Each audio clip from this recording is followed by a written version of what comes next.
Muhsin and Muslim.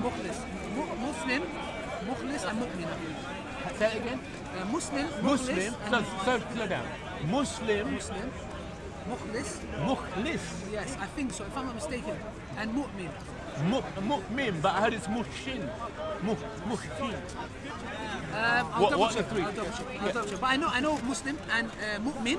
The Mu'min is the one that's reached the pinnacle of belief. Right. And there's Muslim, because Allah says in the Quran, the Muslim man and the Muslim woman, the believing man and the believing woman. So Allah differentiates between the Muslim and the believing. And so He's made it seem to certain Arabs. So He said, don't say that you're a believer, you're a Muslim. So meaning you've submitted, but you haven't truly encompassed what belief means. Yeah. Right. So in your opinion, would the mu'min be able to? Would you be able to see the actions that a mu'min is a genuine Muslim? Okay. By their actions. Just quickly, what does that cross over there? One subject at a time. Yeah. Go on. I would say, the word is essential to come. Yeah, can you make it essential? Yeah. I would say, from the outer apparent actions, you might see someone dressed in, like you have people come here dressed in a certain white, holy looking, but internally we don't know. So from the apparent, yes, you can say the actions that we see, we observe. So for example, the Prophet said to us, you cannot say that you know somebody. I think the Prophet said, Umar ibn Khattab, I can't remember. You do not know somebody until you've done business with them, you've traveled with them, and you've lived with them. So you can't come and say you know anybody until you've done Business, this. travel, and lived. Wow. And that's so true, because sometimes you think like, he's my friend. You get into business, he's somebody else. You travel with him, you live with him, guys, keeps picking his nose, I don't know what kind of stuff, yeah? Or you live with him. So this is how you know a person. Okay. So right. we can judge, but internally we don't know.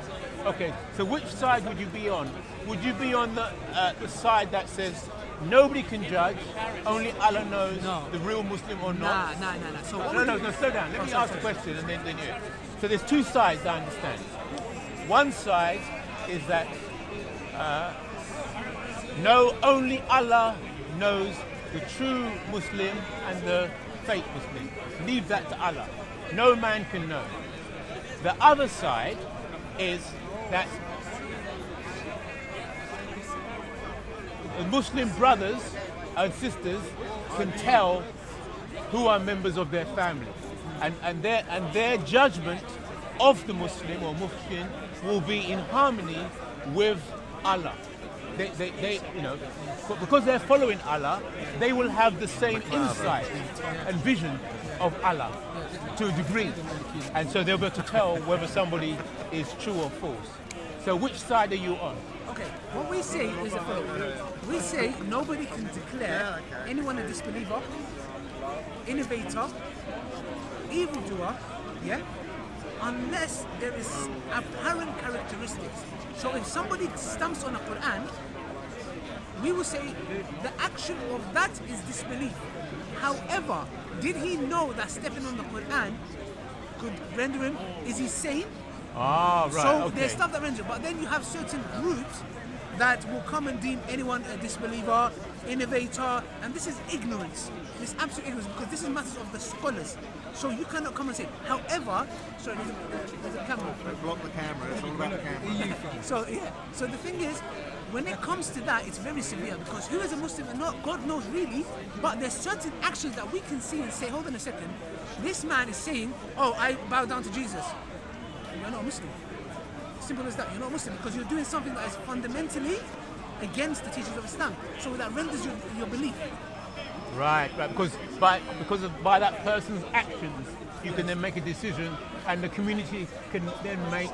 The community of Islam can then make a judgment on that person. Yes. Right. Okay. Based on the action they do. Right. And you follow that side.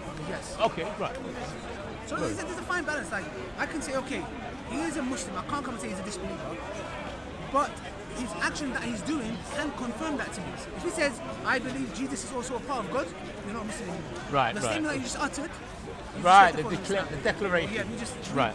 You just. Yeah. Right. Good. Thank you. That's cleared So how up. does that fit into what you do there? Well, fundamentally, it fits in to whether identity once again. Okay, yeah. The Islamic community, from what you're saying, can identify a true Muslim by their actions or by their declaration. So I understand your position.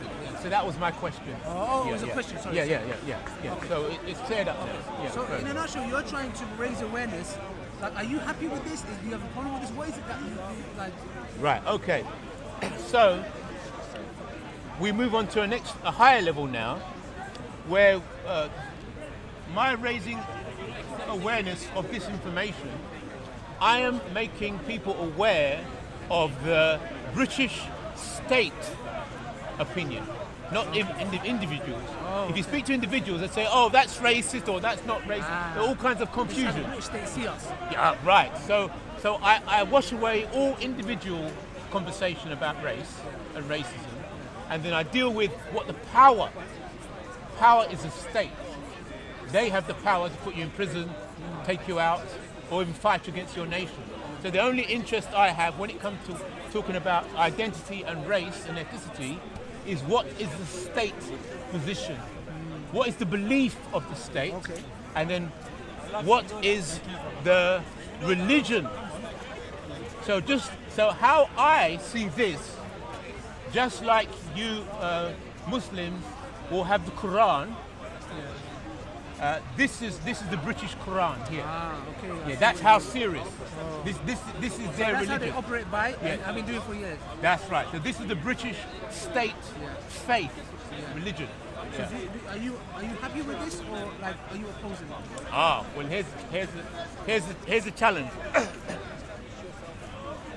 You see, it's taken me many years to get this much information, Wow. and I've had to do it by freedom of information request. Yes. So that's a bit like prayer. Yeah. It's like sending a letter to God. Yes? So, like prayer, you have to be very clear when you're communicating with the power. So, over the years, as I've tried to understand this Quran, the British Quran, I send information requests. But if you send an information request to the state and you make a mistake in the way you're questioning, Really? yes, or in the words that you choose, that you won't get your prayers answered. In other words, you won't get a response. Serious? You won't understand. Yeah. They will not give you more information. So in order to judge, So how do you say it? hold it. In order to make a judgment on this, Yeah. whether the British state is right or wrong, I would have to know how they are using their Quran or their holy book. You know, so I know it exists. There it is. But I can't call them racist or discriminatory or unjust because I would have to get certain information about how it's being used in order to make a judgment on whether I believe it's good or it's bad. So what's your decision? Is it good or bad? I can't say because I'm constantly trying to gather Okay. more information. Okay, look, forget the British government. You're asking them prayers, they're not answering. Pray to God straight. Okay, Allah says okay. in the Quran, I respond to the caller that calls upon me. And he doesn't say Muslim, he says anyone that calls upon me, I respond to them. Okay. So I invite you to Islam. Take a shahada now. No, I'm joking. Thank you. Yeah, Is there okay. anything else you would like to say? Like, that we can inform the people? We can finish it there and then continue at some other time.